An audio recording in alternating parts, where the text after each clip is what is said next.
Out of the eater comes something to eat. Out of the strong comes something. Who is the eater? What is there to eat? Who is the strong? What is so sweet? I smell a rat, it's a bad deal. Can't you learn from history? If we allow an imposter to slip through the cracks before you know. Hello and welcome to France 24's Culture Show. I'm Marjorie Hash. Now, the 75th edition of France's prestigious theatre festival is kicking off this Monday in Avignon, with performances from all over the world being showcased in some 30 venues across the city, including its famous Papal Palace.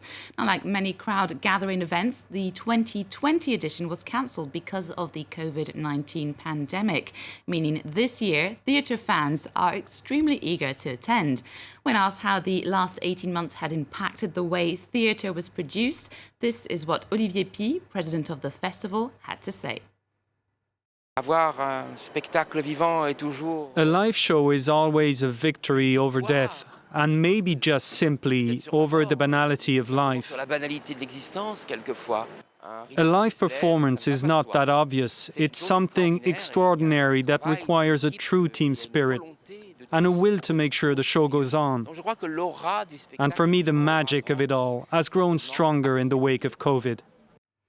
Well, we're now joined by award-winning playwright and director South Africa's Brett Bailey, who's taking part in this year's Avignon Festival and whose work is known for tackling the dynamics of post-colonialism, mixing different medias and art, such as dance, theatre, opera. Brett, thank you very much for taking the time to talk to us today. First of all, before we talk about your play Samson, which you're introducing to France this week, I'd like to ask you what the mood is like down in Avignon. And how has it been for you and your troupe getting ready to perform in front of a live, full capacity, shall we say, audience? To tell you the truth, we've been in France now for 10 days, but we are in Savines-le-Lac, up in the Alps, because we're in quarantine. We flew in from South Africa last week on Tuesday, and since then we've been in quarantine in this extraordinarily beautiful setting. So I have no idea what Avignon is like right now. Aha, so it's a mystery because obviously the logistics are playing in. It's still this emergence from COVID. Moving on to your new play, which is inspired by the story from the Old Testament, Samson, that takes place under Philistine rule, with the protagonist who is so strong he can kill a lion with his bare hands, and his strength comes from his hair. It's a story with love, betrayal, and hope of delivering a people. There's a sort of mission. What attracted you to this biblical tale in particular?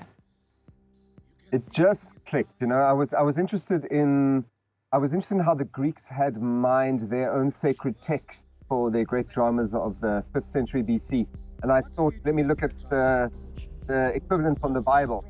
And I went through several different biblical stories, and this one just clicked.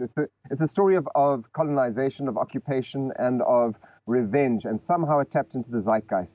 Mm-hmm. And how did you feel that it was transportable to our current day society? I mean, I think all around the world there are so many people who are living under the oppression of other peoples. I mean, it's the history of my own country in South Africa. It's happening in Ethiopia, in the Tigray region, in Xinjiang province, in China, in Palestine. You know, I mean, it's one of the stories of our times. People being occupied by other people, disempowered, dehumanized, disenfranchised. So it really clicked with that. Mm-hmm. Well, how about we take a look at what your new play looks like? Samson remembers his people, the tall ships in the bay, the flags all fluttering, the gifts scattered on the beach, and his people running. You come here with your mumbo jumbo, Your cheap garments, your animal stink. your pharaoh hair. Your eyes fixed upon our women like an ape and coveting our wear. It's a wild fire, a conflagration, a fire for a fire, a tooth for a tooth. A glimpse of Brett Bailey's new play. Now, Brett, your work has often been described as quite aggressive in the sense that you like to break down the sort of sense of comfort of the audience, which a lot of playwrights, do, of course. But what kind of media and art did you use to do this in this case? I've got a live 3-part live music, live band on stage. I've got video projection. I'm also working with my lead performer who plays Samson is a shamanic dancer from South Africa.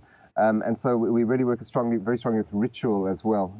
So it's fusing a whole lot of different genres, but also technological aspects of theatre making. Mm-hmm. Oh, that's well. From what we saw from the glimpses of the show, it really is something I'd love to see live. Now, this is not your first time in Avignon, and you notably had the French premiere of your play Exhibit B there back in 2013. And the play touched on human zoos that were very present in Europe and North America in the 19th century to display. It's a barbaric form of display for people of the colonies. And very surprisingly, for some people, this generated a lot of backlash. There was a lot of controversy and protests, which nearly brought, like in some cases, the play to a standstill and its performance. How much, when you look back at this experience from a few years ago, how do you view it? And was that something that you took into account, or how were you able to detach from it when you were writing this new play? Yeah. I mean, I look back. It was a painful period. You know, we'd had such good response to the piece. Through so many cities around the world, and then in London and then subsequently in France, everything exploded. I think that the work I made subsequent to that, which was a work called Sanctuary, looking at the refugee crisis in Europe starting in 2015, was a very compromised work as a result of that, because I was constantly second-guessing myself, looking over my shoulder. It was almost like I'd been hit by a truck, and I was having to learn to walk again. But by the time I got to working on Samson, I think I processed that, and I just move on. I mean, I think the experience was very good for me. I think I learned a lot. I don't regret what happened. Mm-hmm. It was an indication of the times we're living in, and the times keep moving. Yeah, no, and it's a very different time. I've talked about this with other musicians that I've interviewed about this cancel culture, or this idea that some people are allowed to talk about certain topics and others. Do you think this is hindering the fact that people can talk to people with different opinions, or there's a certain freedom of speech that's been hampered? And do you think how can we fight this? I don't know how we can fight it. I think we can fight it by not bowing to it. I mean, I'm obviously against censorship of any sort. I don't think people have the right to tell us what we can and can't say. Obviously, I understand where it comes from as well. So many peoples around the world have been misrepresented. Their cultures have been appropriated by others, by those in positions of power. So I can understand where it comes from. But I think there are better ways to deal with the situation than just shouting each other down. Burning books is something from the world of fascism and Nazism. It's not a world we want to enter. Mm-hmm, absolutely. Now, your plays have been performed all over the world, Europe, Australia, North America, Africa, but you yourself are South African. Where do you feel like you belong when you come back to South Africa? How much is that? Is that like you're back home, or do you feel like sometimes you're more at home in other places? No, I'm one of those people that I'm a very happy person, actually. I'm a very contented person. I tend to be contented wherever I am. When I go back home to South Africa, it's actually the vegetation. We're one of we actually the richest floral kingdom in the world where I live. So it's the vegetation, the smells of the vegetation that locate me there. But wherever I travel, I feel content and happy and curious. Curiosity is a vital quality for me.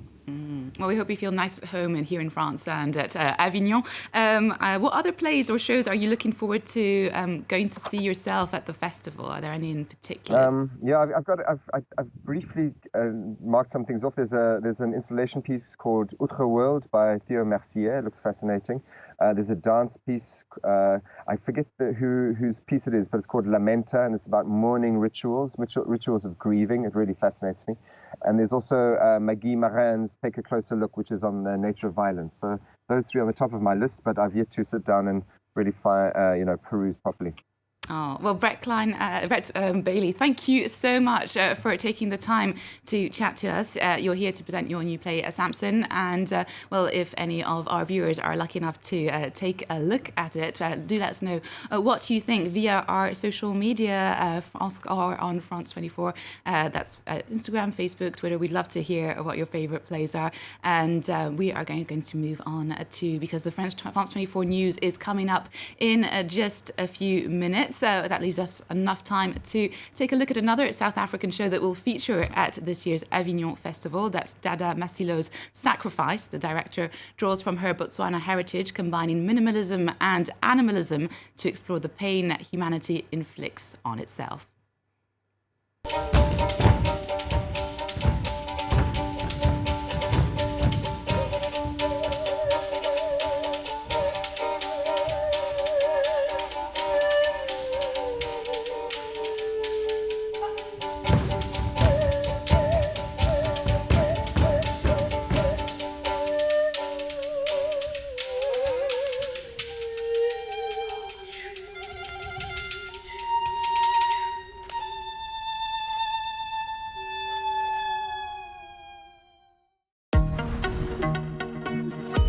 The planet is suffering, climate catastrophe is at our doorstep.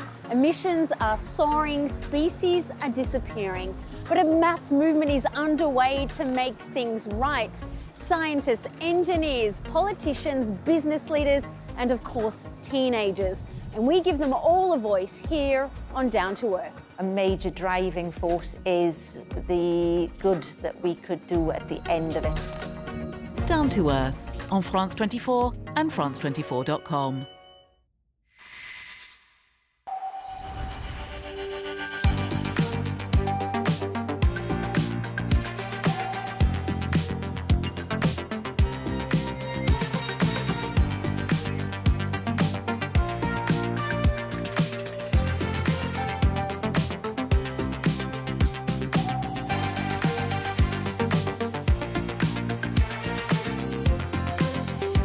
France 24, your economy explained. Liberté, égalité, actualité.